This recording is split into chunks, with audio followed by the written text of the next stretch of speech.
Namaste to all of them. So ಇವತ್ತಿನ topic ಬಂದು development. So important topic ಇದು, ಅದರಲ್ಲೂ ಕೂಡ it is in economics. So ಈ ಚಾಪ್ಟರ್ ಹೋಗೋಣ ಈಗ. So let me go for the first page. Development ಎಷ್ಟಿದೆ? ಸೊ ನಾವು ಮಾತಾಡ್ತಾ ಇರೋ ಚಾಪ್ಟರ್ ಬಂದು ಡೆವಲಪ್ಮೆಂಟ್. ಹಾಗಾದ್ರೆ ಡೆವಲಪ್ಮೆಂಟ್ ಅಂದ್ರೆ ಏನು? ಇಲ್ಲಿ ಯಾವ ಡೆವಲಪ್ಮೆಂಟ್ ಬಗ್ಗೆ ಮಾತಾಡ್ತಾ ಇದ್ದಾರೆ? ಇಲ್ಲಿ ಮಾತಾಡ್ತಿರೋ ಡೆವಲಪ್ಮೆಂಟ್ ಸ್ಟಾರ್ಟಿಂಗ್ ಇಂದ ಬರೋಣ. ಮೊದಲು ಇಂಡಿವಿಜುವಲ್ ಡೆವಲಪ್ಮೆಂಟ್ ಬರೋಣ. ಇಂಡಿವಿಜುವಲ್ ಅಂದ್ರೆ ಒಬ್ಬ ಸಿಂಗಲ್ ಪರ್ಸನ್. ಈ ಸಿಂಗಲ್ ಪರ್ಸನ್ ಪ್ರಕಾರ ಅವನಿಗೆ ಅವನದೇ ಆದಂತ ಗೋಲ್ ಇರುತ್ತೆ. ಒಬ್ಬೊಬ್ಬರಿಗೆ ಒಂದೊಂದು ರೀತಿಯ ಗೋಲ್ ಇರುತ್ತೆ. ಡೆವಲಪ್ಮೆಂಟ್ ಮೀನಿಂಗ್ ಏನು? ಒಂದು ಪ್ರೋಗ್ರೆಸ್, ಇಂಪ್ರೂವ್ ಆಗುವಂಥದ್ದು. ಓಕೆ, ನಮ್ಗೆ ಏನೋ ಒಂದನ್ನ ನಾವು ಇಂಪ್ರೂವ್ ಮಾಡ್ಕೊಂಡಾಗ, ಸ್ಟಡೀಸ್ ಇರ್ಲಿ ಅಥವಾ ನಮ್ಮ ಇನ್ಕಮ್ ಅಲ್ಲಿ ಇರ್ಬೋದು, ಅದು ಪ್ರೋಗ್ರೆಸ್ ಅಂತ ಆದಾಗ, ಅಥವಾ ನಮ್ಮ ಕ್ವಾಲಿಟಿ ಆಫ್ ಲೈಫ್ ಬದಲಾದಾಗ, ನಾವು ಅದನ್ನ ಇಂಪ್ರೂವ್ ಮಾಡ್ಕೊಂಡಾಗ ಅದನ್ನ ನಾವು ಡೆವಲಪ್ಮೆಂಟ್ ಅಂತ ಕರಿತೀವಿ. ಇಲ್ಲೂ ಅಷ್ಟೇ, ಒಬ್ಬ ಇಂಡಿವಿಜುವಲ್ ಅಂದ್ಮೇಲೆ ಅವನಿಗೆ ಅವನದೇ ಆದಂತ ಗೋಲ್ ಇರುತ್ತೆ. ಅಂದ್ರೆ ಒಬ್ಬೊಬ್ರಿಗೆ ಒಂದೊಂದ್ ತರ ಗೋಲ್ ಇರುತ್ತೆ. ಒಬ್ರು ಡಾಕ್ಟರ್, ಒಬ್ರಿಗೆ ಇಂಜಿನಿಯರ್. ಸೊ ಡಿಫ್ರೆಂಟ್ ಗೋಲ್ಸ್ ಬರುತ್ತೆ. ಆದ್ರೆ ಇನ್ನು ಕೆಲವು ಟೈಮಲ್ಲಿ ಏನಾಗೋಗ್ಬಿಡುತ್ತೆ ಅಂದ್ರೆ, ಒಬ್ರಿಗೆ ಅದು ಡೆವಲಪ್ಮೆಂಟ್ ಅನ್ಸುತ್ತೆ, ಇನ್ನೊಬ್ರಿಗೆ ಅದು ನಾಟ್ ಎ ಡೆವಲಪ್ಮೆಂಟ್ ಅನ್ಸುತ್ತೆ. ಒಬ್ರಿಗೆ ಅದು ಡೆವಲಪ್ಮೆಂಟ್ ಅನ್ನಿಸ್ತಿದೆ, ಇನ್ನೊಬ್ರಿಗೆ ಅದು ನಾಟ್ ಎ ಡೆವಲಪ್ಮೆಂಟ್ ಅನ್ನಿಸ್ತಿದೆ. ಸೊ ಅಂದ್ರೆ ಅವ್ರ ಪ್ರಕಾರ ಅದು ಡಿಸ್ಟ್ರಕ್ಷನ್ ಅನ್ನೋದು ಅವರ ಅಭಿಪ್ರಾಯ. ಈಗ ಫಾರ್ ಎಕ್ಸಾಂಪಲ್ ತಗೊಳ್ಳೋಣ, ಇದು ನಿಮ್ ಟೆಕ್ಸ್ಟ್ ಬುಕ್ ಅಲ್ಲೂ ಮೆನ್ಷನ್ ಆಗಿದೆ. ಒಬ್ಬ ಬ್ರದರ್ ಮತ್ತೆ ಸಿಸ್ಟರ್. ಸಿಸ್ಟರ್ ಇಂಟ್ರೆಸ್ಟ್ ಏನು ಅಂದ್ರೆ ಅಣ್ಣನ ಹೌಸ್ ಹೋಲ್ಡ್ ವರ್ಕ್ ಅಲ್ಲಿ ಕೆಲಸ ಮಾಡಿಸ್ಬೇಕು ಅಂತ. ಬ್ರದರ್ ಇಂಟ್ರೆಸ್ಟ್ ಏನು ಅಂದ್ರೆ ನಾನ್ ಮಾಡಲ್ಲ ಅಂತ. ಅವನ ಪ್ರಕಾರ ಇದು ಡಿಸ್ಟ್ರಕ್ಷನ್, ಆಕೆ ಪ್ರಕಾರ ಇದು ಡೆವಲಪ್ಮೆಂಟ್. ಸೊ ನೋಡ್ಬೋದು ನೀವು, ಇಲ್ಲಿ ಒಂಥರ ಗೊಂದಲ ಅಂತ ಅನ್ಸುತ್ತೆ. ಸೊ ಇದಕ್ಕೆ ನಾವೇನಂತ ಕರಿತೀವಿ ಅಂದ್ರೆ ಕನ್ಫ್ಲಿಕ್ಟಿಂಗ್ ಡೆವಲಪ್ಮೆಂಟ್ ಗೋಲ್ ಅಂತ ಕರಿತೀವಿ. ಒಬ್ರಿಗೆ ಡೆವಲಪ್ಮೆಂಟ್ ಅನ್ಸುತ್ತೆ, ಇನ್ನೊಬ್ರಿಗೆ ಡೆವಲಪ್ಮೆಂಟ್ ಅಲ್ಲ ಅನ್ಸುತ್ತೆ. So it is a conflicting developmental goal. So ಇಲ್ಲಿ ನಾವು ಡಿಸ್ಕಸ್ ಮಾಡಿದ ಟಾಪಿಕ್, ಒಬ್ಬೊಬ್ರಿಗೆ ಒಂದೊಂದ್ ತರ ಗೋಲ್ ಇರುತ್ತೆ. ಕೆಲವೊಮ್ಮೆ ಒಬ್ರು ಗೋಲ್ ಇನ್ನೊಬ್ರಿಗೆ ಗೊಂದಲ ಅನ್ಸುತ್ತೆ. ಸೊ ಕನ್ಫ್ಲಿಕ್ಟಿಂಗ್ ಡೆವಲಪ್ಮೆಂಟಲ್ ಗೋಲ್. ಜೊತೆಗೆ ಡೆವಲಪ್ಮೆಂಟ್ ಅಂದ್ರೆ ಏನು? ನಾವು ಕಂಟಿನ್ಯೂ ಮಾಡೋಣ. ನಾವು ಮನೆಯಿಂದ ಆಚೆ ಹೋಗ್ತಾ ಇದೀವಿ ಅಂದ್ರೆ ಮೇನ್ ರೀಸನ್ ಮನಿ. ಓಕೆ, ಎಷ್ಟೋ ಜನ ಮನೆಯಿಂದ ಆಚೆ ಬರ್ತಾರೆ, ಯಾಕೆ ಅಂದ್ರೆ ಸಂಪಾದನೆ ಮಾಡೋದಕ್ಕೆ ಅಂತಾನೆ ಬರ್ತಾರೆ. ಹಾಗಾದ್ರೆ ಇದನ್ನ ನಾವು ಏನಂತ ಕರಿತೀವಿ? ಮನಿನ ನಾವು ಮೆಟೀರಿಯಲ್ ಥಿಂಗ್ ಅಂತ ಕರಿತೀವಿ. ನಮ್ಮ ಇಂಟೆನ್ಷನ್ ಏನು ಅಂದ್ರೆ, ಏನನ್ನೇ ಆಗ್ಲಿ ನಾನು ಮನಿಯಿಂದ ಪರ್ಚೇಸ್ ಮಾಡ್ತೀನಿ ಅಂದ್ರೆ ಅದೆಲ್ಲವೂ ಮೆಟೀರಿಯಲ್ ಥಿಂಗ್ಸ್. ಈಗ ಫಾರ್ ಎಕ್ಸಾಂಪಲ್ ಫುಡ್, ದುಡ್ಡು ಕೊಟ್ರೇನೆ ಆಚೆ ರೆಸ್ಟೋರೆಂಟ್ ಅಲ್ಲಿ ಫುಡ್ ಸಿಗೋದು. ಬಿಲ್ಡಿಂಗ್, ವೆಹಿಕಲ್, ನಾವು ಏನೇನು ದುಡ್ಡು ಕೊಟ್ಟು ಪರ್ಚೇಸ್ ಮಾಡ್ತೀವಿ ಅದೆಲ್ಲವೂ ಕೂಡ ಮೆಟೀರಿಯಲ್ ಥಿಂಗ್ಸ್. ನಾವು ಏನನ್ನ ದುಡ್ಡು ಕೊಟ್ಟು ಪರ್ಚೇಸ್ ಮಾಡೋದಕ್ಕೆ ಆಗೋದೇ ಇಲ್ಲ ಅದೆಲ್ಲವೂ ಕೂಡ ನಾನ್ ಮೆಟೀರಿಯಲ್ ಥಿಂಗ್ಸ್. ರೆಸ್ಪೆಕ್ಟ್ ನಾನು ಪರ್ಚೇಸ್ ಮಾಡಕ್ಕಾಗಲ್ಲ, ಫ್ರೀಡಮ್ನ ನಾನು ಯಾರಿಂದನೂ ದುಡ್ಡು ಕೊಟ್ಟು ತಗೊಳೋದಕ್ಕಾಗಲ್ಲ, ಸೆಕ್ಯೂರ್ಡ್ ಲೈಫ್ ನಾನು ತಗೊಳೋದಕ್ಕಾಗಲ್ಲ. ಸೊ ಇನ್ನು ಕೆಲವು ಎಷ್ಟೋ ಎಕ್ಸಾಂಪಲ್ಸ್ ಬರ್ತವೆ. ಇವೆಲ್ಲ ನಾನ್ ಮೆಟೀರಿಯಲ್ ಥಿಂಗ್. ಇದು ಯಾವ್ದನ್ನು ಕೂಡ ನಾನು ದುಡ್ಡಿಂದ ತಗೊಳೋದಕ್ಕೆ ಸಾಧ್ಯನೇ ಇಲ್ಲ. ಇದು ಇಷ್ಟೊತ್ತು ಮಾತಾಡಿದ್ದು ಒಬ್ಬ ಇಂಡಿವಿಜುವಲ್ ಬಗ್ಗೆ. ಈಗ ಇಂಡಿವಿಜುವಲ್ ಅಂತೂ ಸಿಂಗಲ್ ಪರ್ಸನ್ ಸೇರಿ ಒಂದು ಕಂಟ್ರಿನೇ ಆಗುತ್ತೆ. ಆ ಕಂಟ್ರಿಯ ಡೆವಲಪ್ಮೆಂಟ್ ಬಗ್ಗೆ ಮಾತಾಡೋಣ. ಹಾಗಾದ್ರೆ ಒಂದು ಕಂಟ್ರಿ ಡೆವಲಪ್ ಆಗಿದೆ ಅನ್ನೋದಕ್ಕೆ ನಾನು ಏನ್ ಕನ್ಸಿಡರ್ ಮಾಡ್ಬೋದು? ಇನ್ಕಮ್. ಯಾಕಂದ್ರೆ ಎಲ್ಲಾರು ಸಂಪಾದನೆ ಮಾಡ್ತಾರೆ, ಸೊ ಅವ್ರ ಇನ್ಕಮ್ನೇ ನಾನು ಕನ್ಸಿಡರ್ ಮಾಡ್ಕೋಬೇಕು. ಬಟ್ ಒಂದ್ ಕ್ವಶನ್ ಅರೈಸ್ ಆಗುತ್ತೆ. ಹೌದು, ಇಟ್ ಈಸ್ ಇನ್ಕಮ್, ಅದನ್ನ ಒಪ್ಕೊಳ್ಳೋಣ. ಆದ್ರೆ ಅದೇ ಇನ್ಕಮ್ ನಿಂದ ಎಲ್ಲಾ ಕಂಟ್ರಿನೂ ಮೆಷರ್ ಮಾಡ್ಬೋದಾ? ಪ್ರತಿಯೊಬ್ರು ಸಂಪಾದನೆ ಮಾಡ್ತಾರೆ ನಿಜ, ಆದ್ರೆ ಎಲ್ಲಾ ಕಂಟ್ರಿಗಳಲ್ಲೂ ಕೂಡ ಪಾಪ್ಯುಲೇಷನ್ ಬೇರೆನೇ ಇರುತ್ತೆ. So it is A different population. Different population ಇದ್ದಾಗ ನಾನು ಹೇಗೆ ಅದನ್ನ ಕನ್ಸಿಡರ್ ಮಾಡೋದು? ಈಗ ಇಂಡಿಯಾದಲ್ಲಿರೋ ಪಾಪ್ಯುಲೇಷನ್ ಬೇರೆ, US ಅಲ್ಲಿರೋ ಪಾಪ್ಯುಲೇಷನ್ ಬೇರೆ. ಸೊ ಫಾರ್ ಎಕ್ಸಾಂಪಲ್ ಒಂದು ಫ್ಯಾಮಿಲಿಗೆ ತಗೊಳ್ಳೋಣ. ಒಂದ್ ಫ್ಯಾಮಿಲಿಲಿ ಇಬ್ರು ಸಂಪಾದನೆ ಮಾಡ್ತಾರೆ, ಇನ್ನೊಂದ್ ಫ್ಯಾಮಿಲಿಲಿ 5 ಜನ ಸಂಪಾದನೆ ಮಾಡ್ತಾರೆ. ಇವ್ರಿಬ್ರನ್ನು ಕಂಪೇರ್ ಮಾಡ್ಬಿಟ್ಟು ನಾನು ಇವ್ರು ಡೆವಲಪ್ಡು, ಇವ್ರು ನಾಟ್ ಡೆವಲಪ್ಡ್ ಅಂತ ನಾನು ಹೇಗೆ ಹೇಳಿ? It's not possible. ಯಾಕಂದ್ರೆ ಇಲ್ಲಿ 5 ಜನದ ಸಂಪಾದನೆ ಇದೆ, ಇಲ್ಲಿ ಇಬ್ರದೇ ಸಂಪಾದನೆ ಇರೋದು. ಕಂಟ್ರಿಯಲ್ಲೂ ಕೂಡ ಸೇಮ್ ಥಿಂಗ್ ಆಗುತ್ತೆ. ಕೆಲವು ಕಡೆ ಪಾಪ್ಯುಲೇಷನ್ ಕಡಿಮೆ, ಕೆಲವು ಕಡೆ ಪಾಪ್ಯುಲೇಷನ್ ಜಾಸ್ತಿ. ಸೊ ಬರೀ ಇನ್ಕಮ್‌ನ ನಾನು ಕನ್ಸಿಡರ್ ಮಾಡೋದಕ್ಕಾಗಲ್ಲ. ಸೊ ಅದಕ್ಕೋಸ್ಕರ ಇದು ರಿಜೆಕ್ಟ್ ಆಗತ್ತೆ. ಹಾಗಾದ್ರೆ ಕಂಟ್ರಿ ಡೆವಲಪ್‌ಮೆಂಟ್‌ಗೆ ಏನ್ ಕನ್ಸಿಡರ್ ಮಾಡ್ಕೋತಾರೆ? ಕಂಟ್ರಿ ಡೆವಲಪ್‌ಮೆಂಟ್‌ಗೆ ಕನ್ಸಿಡರ್ ಮಾಡ್ಕೊಳ್ಳುವಂಥದ್ದು ಆವರೇಜ್ ಇನ್ಕಮ್. ಹಾಗಾದ್ರೆ ಆವರೇಜ್ ಇನ್ಕಮ್‌ನ ತಗೊಳ್ಳೋದು ಹೇಗೆ? ಆವರೇಜ್ ಇನ್ಕಮ್‌ಗೆ ಫಾರ್ಮುಲಾ ಬಂದು national income divided by total population. ಹಾಗಾದ್ರೆ ನ್ಯಾಷನಲ್ ಇನ್ಕಮ್ ಅಂದ್ರೆ ಏನ್ ಕನ್ಸಿಡರ್ ಮಾಡ್ತಾರೆ? ಆ ಕಂಟ್ರಿಯಲ್ಲಿ ಪ್ರೊಡ್ಯೂಸ್ ಆಗಿರೋ ಗೂಡ್ಸ್ ಅಂಡ್ ಸರ್ವಿಸಸ್ GDP ಅದನ್ನ ಕನ್ಸಿಡರ್ ಮಾಡ್ಕೋತಾರೆ. ಅದರಿಂದ ಬರುವಂತ ಆದಾಯ. ಇದನ್ನ ನ್ಯಾಷನಲ್ ಇನ್ಕಮ್ ಆಗಿ ತಗೋತಾ ಇದ್ದಾರೆ. Divided by total population. ಹಾಗಾದ್ರೆ ಇಲ್ಲಿ ಪಾಪ್ಯುಲೇಷನ್ ಕನ್ಸಿಡರ್ ಮಾಡಿದ್ದಾರೆ. ಇಲ್ಲಿ ಇದು ಇನ್ಕಮ್ ರಿಜೆಕ್ಟ್ ಆಗೋದಕ್ಕೆ ಕಾರಣ ಆಗಿದ್ದು ಪಾಪ್ಯುಲೇಷನ್. ಬಟ್ ಇಲ್ಲಿ ಪಾಪ್ಯುಲೇಷನ್ ಅಕ್ಸೆಪ್ಟ್ ಆಗಿದೆ. ಹಾಗಾದ್ರೆ ಇದರಿಂದ ಕಂಟ್ರಿ ಡೆವಲಪ್‌ಮೆಂಟ್ ನ ಕನ್ಸಿಡರ್ ಮಾಡ್ತಿದ್ದಾರೆ. ಹಾಗಾದ್ರೆ ಈ ಕಂಟ್ರಿ ಡೆವಲಪ್‌ಮೆಂಟ್ ರಿಪೋರ್ಟ್ ನ ಜನರೇಟ್ ಮಾಡೋದು ಯಾರು? ವರ್ಲ್ಡ್ ಡೆವಲಪ್‌ಮೆಂಟಲ್ ರಿಪೋರ್ಟ್ ಅಂತ ಇದನ್ನ ಕರಿತೀವಿ. ಈ ವರ್ಲ್ಡ್ ಡೆವಲಪ್‌ಮೆಂಟ್ ರಿಪೋರ್ಟ್ ನ ಜನರೇಟ್ ಮಾಡ್ತಾ ಇರೋದು ವರ್ಲ್ಡ್ ಬ್ಯಾಂಕ್. ಹಾಗಾದ್ರೆ ವರ್ಲ್ಡ್ ಬ್ಯಾಂಕ್ ಕನ್ಸಿಡರ್ ಮಾಡ್ತಿರೋದು ಏನನ್ನ? ಈಗ ತಾನೇ ಹೇಳ್ದೆ ವರ್ಲ್ಡ್ ಬ್ಯಾಂಕ್ ಕನ್ಸಿಡರ್ ಮಾಡ್ತಾ ಇರೋದು ಆವರೇಜ್ ಇನ್ಕಮ್‌ನ ಅಂತ. ಹಾಗಾದ್ರೆ ಬರೀ ಆವರೇಜ್ ಇನ್ಕಮ್‌ನ ಮಾತ್ರ ಕನ್ಸಿಡರ್ ಮಾಡ್ತಾರಾ? ಬೇರೆ ಏನನ್ನು ಕನ್ಸಿಡರೇ ಮಾಡೋದಿಲ್ವಾ? ಇಲ್ಲ. ಸಿ, ಒಂದ್ಸತಿ ಏನಾಗುತ್ತೆ, ಬರೀ ಇನ್ಕಮ್ ಇಂದ ಕಂಟ್ರಿನ ಹೇಳೋದು ತಪ್ಪಾಗ್ಬಿಡುತ್ತೆ. ಯಾಕಂದ್ರೆ ಕೆಲವು ಕಂಟ್ರಿಗಳಲ್ಲಿ ಇನ್ಕಮ್ ಕಡಿಮೆ ಇದ್ರೂ ಅವರ ಹೆಲ್ತ್ ರಿಲೇಟೆಡ್ ಪ್ರಿಕಾಷನ್ಸ್ ಚೆನ್ನಾಗಿರುತ್ತೆ. ಅವರ ಹೆಲ್ತ್ ರಿಲೇಟೆಡ್ ಥಿಂಗ್ಸ್ ಚೆನ್ನಾಗಿರುತ್ತೆ. ಈಗ ಹೆಲ್ತ್ ಅಂದ್ರೆ ಹಾಸ್ಪಿಟಲ್ಸ್‌ಗಳು ಚೆನ್ನಾಗಿರ್ಬೋದು, ಅಥವಾ ಅವರ ಎಜುಕೇಶನಲ್ ಸರ್ವಿಸ್‌ಗಳು ಚೆನ್ನಾಗಿರ್ಬೋದು. ಇಂಥ ತುಂಬಾ ಫೆಸಿಲಿಟೀಸ್ ಇದೆ. ಓಕೆ, ಸ್ಯಾನಿಟೇಷನ್, ವಾಟರ್ ಫೆಸಿಲಿಟಿಗಳನ್ನ ಚೆನ್ನಾಗಿ ಕೊಟ್ಟಿರ್ಬೋದು. ಬಟ್ ಇನ್ಕಮ್ ಕಡಿಮೆ ಇರ್ಬೋದು. ಅಲ್ವಾ? ಇವೆಲ್ಲವನ್ನ ನಾವೇನಂತ ಕನ್ಸಿಡರ್ ಮಾಡ್ತೀವಿ? ಪಬ್ಲಿಕ್ ಸರ್ವಿಸ್ ಅಂತ ಕನ್ಸಿಡರ್ ಮಾಡ್ತೀವಿ. ಬರೀ ಇನ್ಕಮ್ ಅಲ್ಲೇ ಒಂದು ಕಂಟ್ರಿ ಡೆವಲಪ್‌ಮೆಂಟ್ ಅಂತ ಹೇಳೋದು ತಪ್ಪಾಗ್ಬಿಡುತ್ತೆ. ಸೊ ಅದಕ್ಕೋಸ್ಕರ ವರ್ಲ್ಡ್ ಬ್ಯಾಂಕ್ ಅವರು ಎರಡನ್ನ ಕನ್ಸಿಡರ್ ಮಾಡ್ತಾರೆ. ಒಂದು ಆವರೇಜ್ ಇನ್ಕಮ್, ಇನ್ನೊಂದು ಪಬ್ಲಿಕ್ ಸರ್ವಿಸ್. ಈ ಎರಡನ್ನೂ ಜನರೇಟ್ ಮಾಡಿ ವರ್ಲ್ಡ್ ಡೆವಲಪ್‌ಮೆಂಟಲ್ ರಿಪೋರ್ಟ್ ನ ಜನರೇಟ್ ಮಾಡ್ತಾರೆ. ಹಾಗಾದ್ರೆ ನಮ್ ಟೆಕ್ಸ್ಟ್ ಬುಕ್ ಅಲ್ಲಿ ರೀಸೆಂಟ್ ರಿಪೋರ್ಟ್ಸ್ ಯಾವುದು ಕೊಟ್ಟಿಲ್ಲ. ಬಟ್ ರೀಸೆಂಟ್ ರಿಪೋರ್ಟ್ ಬಗ್ಗೆ ಒಂದಿನ ಡಿಸ್ಕಷನ್ ಮಾಡ್ತೀನಿ. 2017 ಅಲ್ಲಿ ವರ್ಲ್ಡ್ ಬ್ಯಾಂಕ್ ಅವರು ರಿಚ್ ಕಂಟ್ರಿ ಮತ್ತೆ ಪುವರ್ ಕಂಟ್ರಿ ಅಂತ ಡಿವೈಡ್ ಮಾಡ್ತಾರೆ. ಒಂದು ರಿಚ್ ಕಂಟ್ರಿ, ಇನ್ನೊಂದು ಪುವರ್ ಕಂಟ್ರಿ. ಸಾರಿ, ಪುವರ್ ಅಂತ ಮೆನ್ಷನ್ ಮಾಡಕ್ಕಾಗಲ್ಲ. ಸಾರಿ, ಲೋ ಇನ್ಕಮ್ ಕಂಟ್ರಿ. ಹಾಗಾದ್ರೆ ರಿಚ್ ಕಂಟ್ರಿ ಯಾವುದು, ಲೋ ಇನ್ಕಮ್ ಕಂಟ್ರಿ ಯಾವುದು? ಅದಕ್ಕೆ ಇವರೊಂದು ಕ್ರೈಟೀರಿಯಾನ ಕೊಟ್ಟಿದ್ದಾರೆ ಇಲ್ಲಿ. ಸೊ ಆ ಕ್ರೈಟೀರಿಯಾ ಪ್ರಕಾರ ಅವರು ಆ ಕ್ಯಾಟಗರಿನ ಡಿವೈಡ್ ಮಾಡಿದ್ದಾರೆ. ಹಾಗಾದ್ರೆ ಎಷ್ಟು? ಸಿ, ಅದು ಡಾಲರ್ಸ್ ಅಲ್ಲಿ ಮೆನ್ಷನ್ ಆಗಿದೆ. US ಡಾಲರ್ಸ್ ಅಲ್ಲಿ 12,056 ಪರ್ ಆನಮ್ ಇದ್ರೆ ಅದನ್ನ ರಿಚ್ ಕಂಟ್ರಿ ಅಂತ ಕನ್ಸಿಡರ್ ಮಾಡ್ತಾರೆ. ಅದೇ US ಡಾಲರ್ಸ್ ಏನಾದ್ರೂ 955 ಪರ್ ಆನಮ್ ಇದ್ರೆ, ಇದಕ್ಕಿಂತ ಕಡಿಮೆ ಇದ್ರೆ, ಇದಕ್ಕಿಂತ ಜಾಸ್ತಿ ಇರಬೇಕು ಅಥವಾ ಈಕ್ವಲ್ ಆಗಿರ್ಬೇಕು, ಇದಕ್ಕಿಂತ ಈಕ್ವಲ್ ಆಗಿರ್ಬೇಕು ಅಥವಾ ಕಡಿಮೆ ಇರಬೇಕು. ಸೊ ಆಗ ಲೋ ಇನ್ಕಮ್ ಕಂಟ್ರಿ ಅಂತ ಕನ್ಸಿಡರ್ ಮಾಡ್ತಾರೆ. ಹಾಗಾದ್ರೆ ಇಂಡಿಯಾ ಯಾವ ಕ್ಯಾಟಗರಿಗೆ ಬಂತು? ಇಂಡಿಯಾ ಲೋ ಇನ್ಕಮ್ ಕ್ಯಾಟಗರಿಗೆ ಬರುತ್ತೆ. ಆವರೇಜ್ ಇನ್ಕಮ್‌ಗೆ ಇನ್ನೂ ಒಂದು ಹೆಸರಿದೆ. ಆ ಹೆಸರು ಬಂದ್ಬಿಟ್ಟು ಪರ್ ಕ್ಯಾಪಿಟಾ ಇನ್ಕಮ್.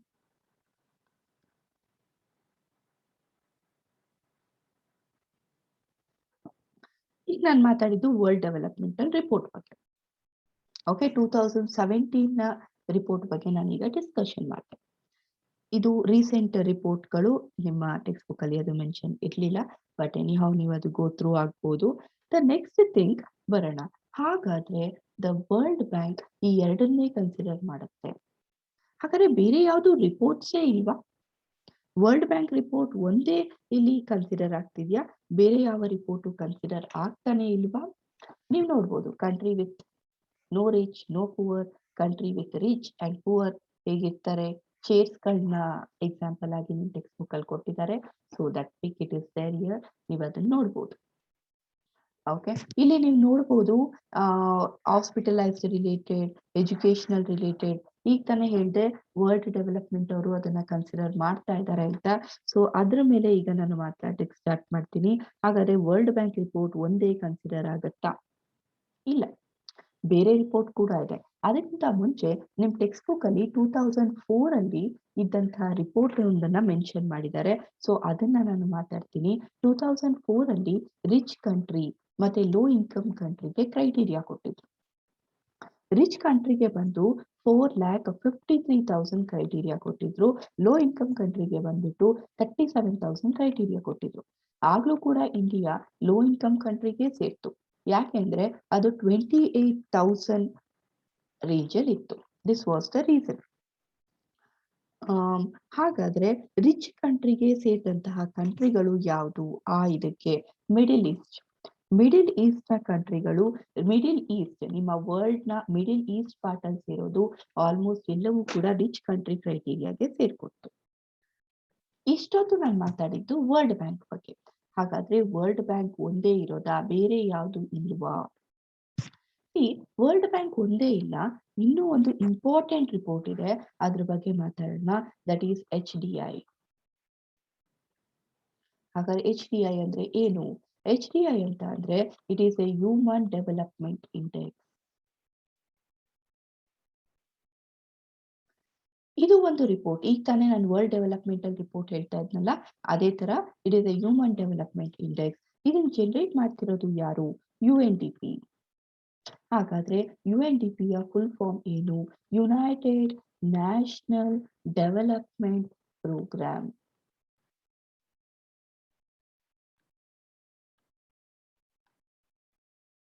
ಇದು United National Development Programme, UNDP ಅಂತ ಕರಿತೀವಿ. ಸೊ UNDP ರಿಪೋರ್ಟ್ ಅನ್ನ ನಾವು ವರ್ಲ್ಡ್ ಬ್ಯಾಂಕ್ ರಿಪೋರ್ಟ್ ಗಿಂತನೂ ಜಾಸ್ತಿ ಇಂಪಾರ್ಟೆನ್ಸ್ ಕೊಡ್ತೀವಿ. ಯಾಕೆ? What is the reason? ಈಗ ತಾನೇ ಹೇಳಿದೆ ವರ್ಲ್ಡ್ ಬ್ಯಾಂಕ್ ಅಲ್ಲಿ ಕನ್ಸಿಡರ್ ಮಾಡ್ತಿರೋದು ಎರಡನ್ನೇ. ಒಂದು ವರ್ಲ್ಡ್ ಬ್ಯಾಂಕ್ ನ ಆವರೇಜ್ ಇನ್ಕಮ್, ಇನ್ನೊಂದು ಬಂದ್ಬಿಟ್ಟು ವರ್ಲ್ಡ್ ಬ್ಯಾಂಕಿನ UNDP ಮಾಡಿರುವಂತಹ HDI ಬಗ್ಗೆ. Let me go for some details. See, ಹಾಗಾದ್ರೆ ವರ್ಲ್ಡ್ ಬ್ಯಾಂಕ್ ಮಾಡಿರೋ ರಿಪೋರ್ಟ್ಗೂ UNDP ಅವ್ರು ಮಾಡ್ತಿರೋ HDI ರಿಪೋರ್ಟ್ಗೂ ಡಿಫರೆನ್ಸ್ ಏನು? ಸಿ, UNDP ಕೂಡ ಇನ್ಕಮ್ ನ ಕನ್ಸಿಡರ್ ಮಾಡುತ್ತೆ, ಸರ್ವಿಸಸ್ ನ ಕನ್ಸಿಡರ್ ಮಾಡುತ್ತೆ. ಅದ್ರ ಜೊತೆಗೆ ಅವರು ಬೇರೆ ಬೇರೆ ಎಕ್ಸ್ಟ್ರಾ ಥಿಂಗ್ಸ್ ಗಳನ್ನ ಕನ್ಸಿಡರ್ ಮಾಡ್ತಾ ಇದ್ದಾರೆ. ಸೊ ಅದನ್ನ ನೋಡಿದಾಗ ನಾವು UNDP ಕನ್ಸಿಡರ್ ಮಾಡ್ತಿರೋ HDI ರಿಪೋರ್ಟ್ ತುಂಬಾನೇ ಇಂಪಾರ್ಟೆನ್ಸ್ ಗೇನ್ ಮಾಡುತ್ತೆ. ನಾನು ವರ್ಲ್ಡ್ ಬ್ಯಾಂಕ್ ರಿಪೋರ್ಟ್ ನ ಕನ್ಸಿಡರ್ ಮಾಡಿದ್ರೆ HDI ರಿಪೋರ್ಟ್ ಗೇನ್ಸ್ ಇಂಪಾರ್ಟೆನ್ಸ್. ಹಾಗಾದ್ರೆ ಯಾವ್ಯಾವ್ದದು? Infant mortality rate.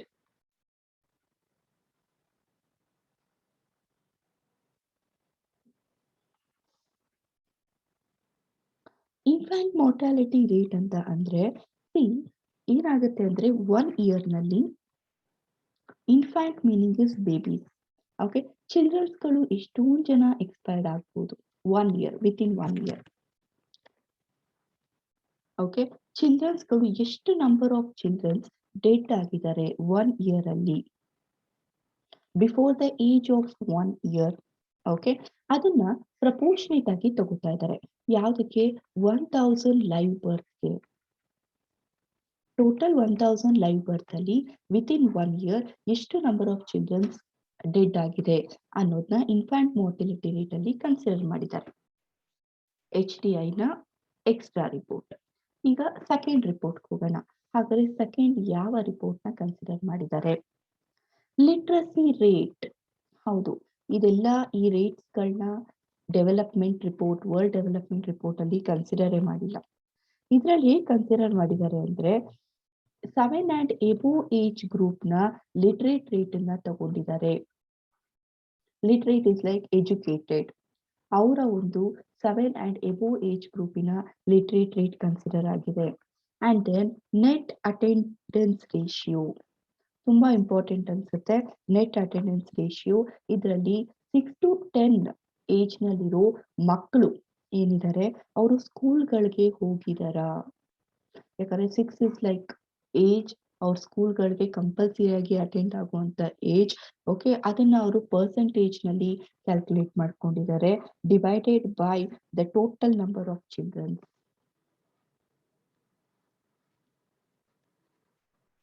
ಸೊ ಇದು ನೆಟ್ ಅಟೆಂಡೆನ್ಸ್ ರೇಷಿಯೋ. ಅದಾದ್ಮೇಲೆ ಇನ್ನೂ ಒಂದು ಇಂಪಾರ್ಟೆಂಟ್ ಕಾನ್ಸೆಪ್ಟ್ ಕನ್ಸಿಡರ್ ಮಾಡ್ಕೊಂಡಿದ್ದಾರೆ, ಬಾಡಿ ಮಾಸ್ ಇಂಡೆಕ್ಸ್. ಹಾಗಾದ್ರೆ ಬಾಡಿ ಮಾಸ್ ಇಂಡೆಕ್ಸ್ ಅಲ್ಲಿ ಏನ್ ತಗೊಂಡಿದ್ದಾರೆ? ವೇಟ್ ಆಫ್ ದ ಪರ್ಸನ್ನ weight divided by square of the height. Okay. ಈ ರೀತಿಯಾಗಿ ಇದನ್ನ ಡಿವೈಡ್ ಮಾಡಿದ್ದಾರೆ. ಪರ್ಸನ್ನ ವೇಟ್ ಇಸ್ ಇನ್ ಕೆಜಿ, ಆಮೇಲೆ ಸ್ಕ್ವಯರ್ನ ಹೈಟ್ ಇದು ಬಂದು ಮೀಟರ್ಸ್ ನಲ್ಲಿ ತಗೊಂಡಿದ್ದಾರೆ. ಇದು ರೇಂಜ್ ಕೊಟ್ಟಿದ್ದಾರೆ ಅವರು. ಈ ರೇಂಜ್ ಅಲ್ಲೇ ಒಬ್ಬ ಪರ್ಸನ್ ಇರಬೇಕು ಅಂತ. ಅದು 18.5 to 25. ಯಾವುದೇ ಪರ್ಸನ್ ನ ಬಾಡಿ ಮಾಸ್ ಇಂಡೆಕ್ಸ್ ಕ್ಯಾಲ್ಕುಲೇಟ್ ಮಾಡಿದಾಗ ಈ ರೇಂಜ್ ಅಲ್ಲಿ ಬರಬೇಕು. ಈ ರೇಂಜ್ ಗಿಂತ ಏನಾದ್ರೂ ಕಡಿಮೆ ಬಂದ್ರೆ, ಇಫ್ ಇಟ್ ಈಸ್ ಲೆಸ್, ಹಾಗಾದ್ರೆ ಇಟ್ ಈಸ್ ಅಂಡರ್ ನರಿಶ್ಡ್. ಇದಕ್ಕಿಂತ ಜಾಸ್ತಿ ಆದ್ರೆ it is over weight. Okay. ಹಾಗಾದ್ರೆ the normal range is 18.5 to 25. ಈ ಎಲ್ಲಾ ರಿಪೋರ್ಟ್‌ಗಳನ್ನ HDI ಅಲ್ಲಿ ಕನ್ಸಿಡರ್ ಮಾಡಿದ್ದಾರೆ. ಸೊ ಇದರಿಂದ ಅನ್ಸುತ್ತೆ HDI report is far better than the world developmental reports. Okay. ಇದಾದ್ಮೇಲೆ ಇದರಲ್ಲಿ ಒಂದು ಲಾಸ್ಟ್ ಟಾಪಿಕ್ ಬಗ್ಗೆ ಡಿಸ್ಕಷನ್ ಆಗಿದೆ. ಅದೇ ಸಸ್ಟೈನಬಲ್ ಡೆವಲಪ್ಮೆಂಟ್. ಈಗ ನೀವು ಪಿಕ್ಚರ್ಸ್ ನೋಡ್ತಾ ಇದ್ದೀರಲ್ಲ, ಇದು ಸಸ್ಟೈನಬಲ್ ಡೆವಲಪ್ಮೆಂಟ್‌ಗೆ ಸಂಬಂಧಪಟ್ಟಿರುವಂತ ಪಿಕ್ಚರ್. Sustainable development. ಈ ಸಸ್ಟೈನಬಲ್ ಡೆವಲಪ್ಮೆಂಟ್ ಅರ್ಥ ಏನು ಅಂದ್ರೆ, ಈಗಿರೋ ರಿಸೋರ್ಸ್‌ಗಳನ್ನ, ಓಕೆ, ರಿಸೋರ್ಸ್ ಈಗ ನಮಗೆ ಇರುವಂತ ಏನು ರಿಸೋರ್ಸಸ್ ಇದೆ, ನಾವದನ್ನ ಯೂಸ್ ಮಾಡ್ಕೋಬೇಕು. ಓಕೆ. ಏನ್ ಯೂಸ್ ಮಾಡ್ಕೋತಾ ಇದ್ದೀರಾ? ಪ್ರೆಸೆಂಟ್ ನೀಡ್ಸ್‌ಗಳನ್ನ ಸ್ಯಾಟಿಸ್ಫೈ ಮಾಡ್ಕೊಳ್ಳೋದಕ್ಕೆ. ಹೌದು, ಪ್ರೆಸೆಂಟ್ ನೀಡ್ಸ್‌ನ ಸ್ಯಾಟಿಸ್ಫೈ ಮಾಡ್ಕೋಬೇಕು. ಆದ್ರೆ ಅದ್ರ ಅರ್ಥ ಫ್ಯೂಚರ್‌ಗೆ ಉಳಿಸ್ಬಾರ್ದು ಅಂತ ಅಲ್ಲ. ನಾವು ಸ್ಯಾಟಿಸ್ಫೈಯೂ ಮಾಡ್ಕೋಬೇಕು, ಫ್ಯೂಚರ್‌ಗೆ ಉಳಿಸ್ಕೊಳ್ಳಬೇಕು, ಅದಕ್ಕೆ ಫ್ಯೂಚರ್‌ಗೆ ಸಸ್ಟೈನ್ ಮಾಡ್ಕೋಬೇಕು. ಆದ್ರೆ ನಾವು ಯೂಸ್ ಮಾಡ್ಕೋಬೇಕಾದ್ರೆ ಯಾವುದೇ ಕಾರಣಕ್ಕೂನು we should not damage environment. ಎನ್ವಿರಾನ್ಮೆಂಟ್‌ನ ಯಾವುದೇ ಕಾರಣಕ್ಕೂ ಡ್ಯಾಮೇಜ್ ಮಾಡಬಾರ್ದು. ಇದು ಸಸ್ಟೈನಬಲ್ ಡೆವಲಪ್ಮೆಂಟ್‌ನ ಡೆಫಿನಿಷನ್ ಆಗುತ್ತೆ. ರಿಸೋರ್ಸ್‌ನ ಯೂಸ್ ಮಾಡ್ಕೋಬೇಕು, ಪ್ರೆಸೆಂಟ್ ನೀಡ್ಸ್‌ನ ಸ್ಯಾಟಿಸ್ಫೈ ಮಾಡ್ಕೋಬೇಕು. ಆದ್ರೆ ಫ್ಯೂಚರ್ ಜನರೇಷನ್‌ಗೆ ಸಸ್ಟೈನ್ ಕೂಡ ಮಾಡಬೇಕು. ಬಟ್ ಎನ್ವಿರಾನ್ಮೆಂಟ್‌ನ ಡ್ಯಾಮೇಜ್ ಮಾಡಬಾರ್ದು. ಬಟ್ ನಮ್ಮ ಸೈಂಟಿಸ್ಟ್ ಏನ್ ಹೇಳ್ತಾ ಇದ್ದಾರೆ? ನಾವು ಈ ಕೆಲಸನ ಮಾಡ್ತಾ ಇಲ್ಲ. ನಾವು ಹೇಗ್ ಬೇಕು ಹಾಗೆ ವಾಟರ್‌ನ ಯೂಸ್ ಮಾಡ್ಕೋತಾ ಇದೀವಿ. ನಾಟ್ ಓನ್ಲಿ ವಾಟರ್, ರಿಸೋರ್ಸಸ್‌ಗಳನ್ನ ಯೂಸ್ ಮಾಡ್ಕೋತಾ ಇದೀವಿ. ಬಟ್ ಫೈನಲಿ ಯೂಸ್ ಮಾಡ್ತಾ ಇರುವಂತ ರಿಸೋರ್ಸಸ್‌ಗಳನ್ನ ನಾವು ಉಳಿಸ್ಕೋತಾ ಇಲ್ಲ, ಮುಂದೆ ಜನರೇಷನ್‌ಗೆ ಉಳಿಸ್ತಾ ಇಲ್ಲ. ಅದಕ್ಕೆ ಕೊಟ್ಟಿರುವಂತಹ ಎಕ್ಸಾಂಪಲ್ ಬಂದ್ಬಿಟ್ಟು ಗ್ರೌಂಡ್ ವಾಟರ್. ನೀವು ನೋಡ್ಬೋದು ಇಲ್ಲಿ ಗ್ರೌಂಡ್ ವಾಟರ್‌ನ ಎಕ್ಸಾಂಪಲ್ ಆಗಿ ಮೆನ್ಷನ್ ಮಾಡಿದ್ದಾರೆ. It is A ground water. Full ಆಗಿ ಯೂಸ್ ಮಾಡ್ಕೋತೀವಿ, ಬಟ್ ಯಾವುದೇ ಕಾರಣಕ್ಕೂ ಅದನ್ನ ಉಳಿಸ್ತಾ ಇಲ್ಲ. ಗ್ರೌಂಡ್ ವಾಟರ್ ಅಲ್ಲಿ ಎಲ್ಲಾ ವಾಟರು ಖಾಲಿ ಆಗ್ತಾ ಇದೆ. ಇನ್ನೊಂದು ನೋಡಿ, ಎಲ್ಲಾ ನ್ಯಾಚುರಲ್ ರಿಸೋರ್ಸಸ್‌ಗಳನ್ನ ಯೂಸ್ ಮಾಡ್ಕೋತಾ ಇದೀವಿ. ಓಕೆ. ಮುಂದಿನ ಜನರೇಷನ್‌ಗೆ ನಾವು ಉಳಿಸ್ತಾ ಇಲ್ಲ. ಸೊ ಇದು ಕೂಡ ಮೇನ್ ರೀಸನ್. ಇವೆರಡನ್ನೂ ಕೂಡ ನೋಡಿದಾಗ ನಮ್ಗೆ ಅರ್ಥ ಆಗುತ್ತೆ, ನಾವು ಯಾವುದೇ ಕಾರಣಕ್ಕೂ ನ್ಯಾಚುರಲ್ ರಿಸೋರ್ಸಸ್‌ಗಳನ್ನ ಸಸ್ಟೈನ್ ಮಾಡೋ ಕೆಲಸ ಮಾಡ್ತಾ ಇಲ್ಲ.